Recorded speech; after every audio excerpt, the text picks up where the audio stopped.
السلام علیکم ورحمۃ اللہ وبرکاتہ۔ آج کا ہمارا ٹاپک سورہ محمد کی آیت نمبر 1 ہے۔ تو آیت ہے بسم اللہ الرحمن الرحیم الذین کفروا وصدوا عن سبیل اللہ اضل اعمالہم۔ الذین جو لوگ کافر ہوئے اور صدو انہوں نے روکا عن سے سبیل اللہ کا راستہ اضل ضائع کر دیے گئے اعمالہم ان کے اعمال۔ ترجمہ ہے وہ لوگ جنہوں نے کفر کیا اور اللہ کے راستے سے روکا، اللہ نے ان کے اعمال ضائع کر دیے۔ اب اس کی تفسیر دیکھ لیتے ہیں کہ الذین کفروا وصدوا عن سبیل اللہ، جنہوں نے کفر کیا اور اللہ کی راہ سے روکا۔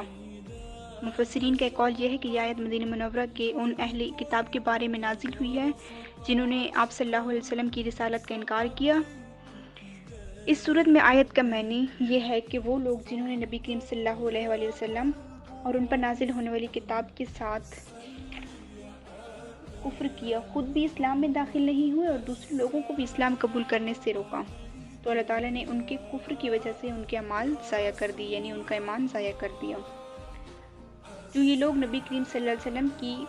تشریف آوری سے پہلے پچھلے انبیاء کرام اور آپ صلی اللہ علیہ وسلم پر رکھتے تھے، یعنی وہ ایمان ضائع کیا جو یہ لوگ آپ صلی اللہ علیہ وسلم سے پہلے پچھلے امام تھے، انبیاء کرام تھے، ان پر اور آپ صلی اللہ علیہ وسلم پر جو یہ ایمان رکھتے تھے ان کو ضائع کر دیا گیا۔ دوسرا قول یہ ہے کہ یہ آیت کفار مکہ کے بارے میں نازل ہوئی۔ اس صورت میں آیت کا معنی یہ ہے کہ جن لوگوں نے اسلام کی دعوت سے انکار کیا اور دوسروں کو بھی روکا، تو انہوں نے کفر کی حالت میں جو بھی نیک اعمال کیے ہوں، خواہ بھوکوں کو کھانا کھلایا ہو، مہمان نوازی کی ہو، صلہ رحمی کی ہو، یا مسجد حرام یعنی خانہ کعبہ کی مرمت کی ہو، اس کا حج کیا ہو، وغیرہ وغیرہ، تو اللہ تعالیٰ نے کیا کیا کہ ان کے کفر کی وجہ سے ان کے تمام اعمال ضائع کر دیے، ان کو کوئی اجر نہیں ملا، اور کیونکہ ایمان کے بغیر تو کوئی نیکی قبول ہی نہیں ہوتی، تو ان کے تمام یہ جو اعمال تھے وہ ضائع کر دیے گئے، ان کا کوئی اجر نہیں ملے گا۔ اب بعض مفسرین کے نزدیک یہاں کفار مکہ کے وہ افراد مراد ہیں جو اپنے کفر کے ساتھ ساتھ دوسرے لوگوں کو بھی ایمان سے روکتے تھے۔ اس کی کئی صورتیں ہیں۔ پہلی تو یہ کہ ان لوگوں نے آپ صلی اللہ علیہ وسلم کے خلاف سازشیں کی۔ جب وہ آپ صلی اللہ علیہ وسلم کے خلاف سازشیں کرتے تھے تو اللہ تعالیٰ ان کے تمام کام باطل کر دیتے تھے،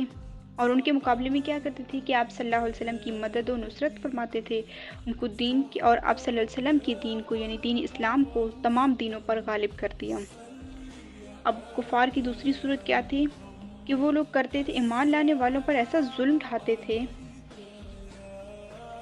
کہ ان کے لیے ایمان پر قائم رہنا مشکل ہو جاتا تھا۔ مسلمانوں پر ایسا وہ ظلم ڈھاتے تھے کہ مسلمان کے لیے ایمان پر قائم رہنا مشکل ہو جاتا تھا۔ ان کی حالت زار دیکھ کر جو دوسرے ایمان لانے کا ارادہ رکھتے تھے ان کے اندر اتنی ہمت ہی نہیں ہوتی تھی، وہ جرأت نہیں کر سکتے تھے۔ تیسری یہ کہ مختلف طریقوں سے اسلام کے خلاف جنگوں کو ورگلائے اور ان کے دلوں میں ایسے وسوسے ڈالتے تھے کہ وہ اسلام سے بدظن ہو جاتے تھے، یعنی کفار کیا کرتے تھے کہ مسلمانوں کے خلاف دین کے بارے میں وسوسے ڈالتے تھے، تو مسلمانوں کی اتنی ہمت نہیں بنتی تھی کہ وہ اسلام قبول کریں۔ چوتھی یہ کہ ہر کام اپنے بچوں اور زیر کفالت لوگوں کی تربیت کفر پر کرتا ہے،